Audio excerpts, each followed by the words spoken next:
Tell us about a time when someone struggled coming from a large organization. Yeah, not from a large company. Ironically, this person came from another startup, but they weren't at the startup for very long. They'd been like in through a series of startups, I think, but one of the things that really stood out where I was like, okay, I think you actually have like a big company personality. Was, they said like, well, I identify problems, but then I'm expected to solve them. And like in my mind, I was like, that's what you're getting paid for. you know And, like, I mean I understand like where that person was coming from, but I think in a large company that kind of thinking is just easier to get away with because there's not as much instability in a big company. And when I mean instability, I don't mean like, oh, are we gonna survive as a company? I more mean just like the way things work, like the processes and the structures and who reports to who, and roles and responsibilities and all of that. And I think like if you don't like that kind of change, a startup might not be the best fit. I mean, we've had people at Code Chrysalis who we hired on as English teachers, and then now they're doing something completely different. And they've had like a few roles in the middle, right? And for them, like that's something that's exciting. They get to try a lot of different things. For other people, it might not be great, you know? And yeah. So I think that that is probably a giveaway.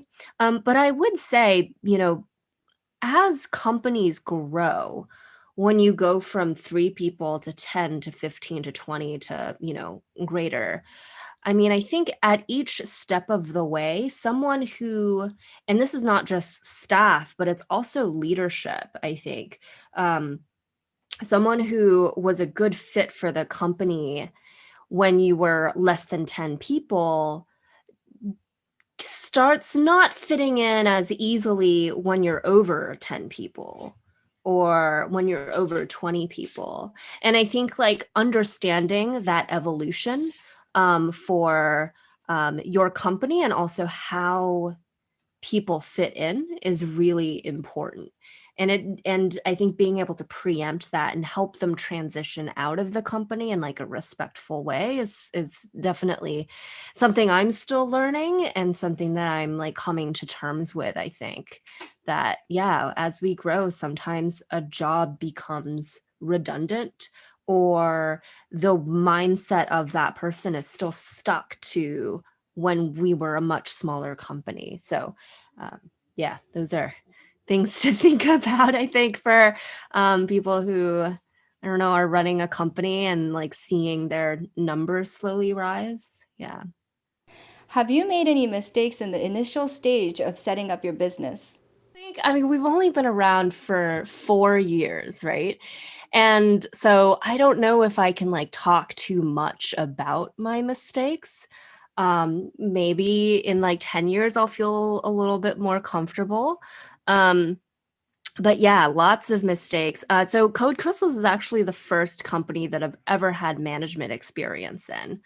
And so that was a big, and still is, I think, a big learning process, learning curve for me, which is like, how do you manage people? And then also, how are you managing managers? Like that for me, I've never experienced in a large company. And I've also like never really experienced managers for a very long time.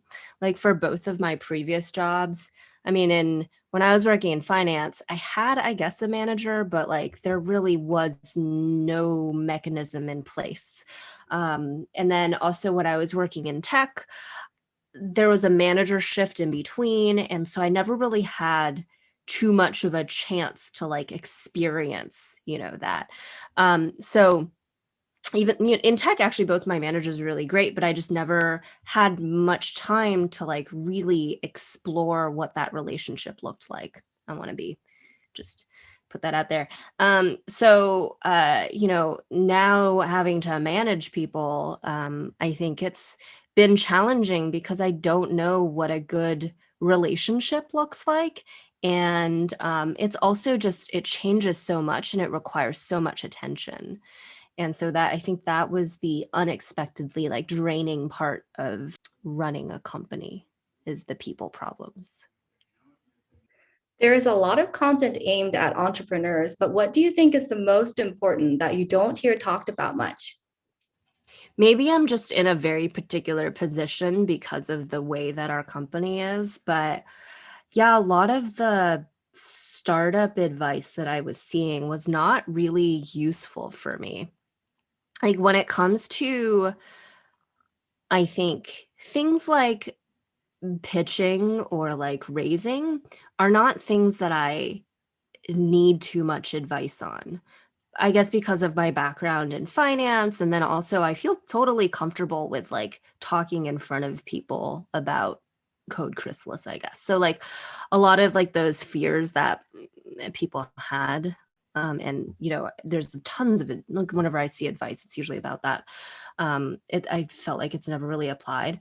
And then also a lot of the startup advice out there is really broad. Like it's just very vague. It's like for like uh yeah, like really general situations. And I think when you're running a company, like it's just so specific to you and you know what your company is doing and the history that yeah, I just haven't found, there has not been a book where I'm like, aha, this is my Bible, this is my Quran. So yeah.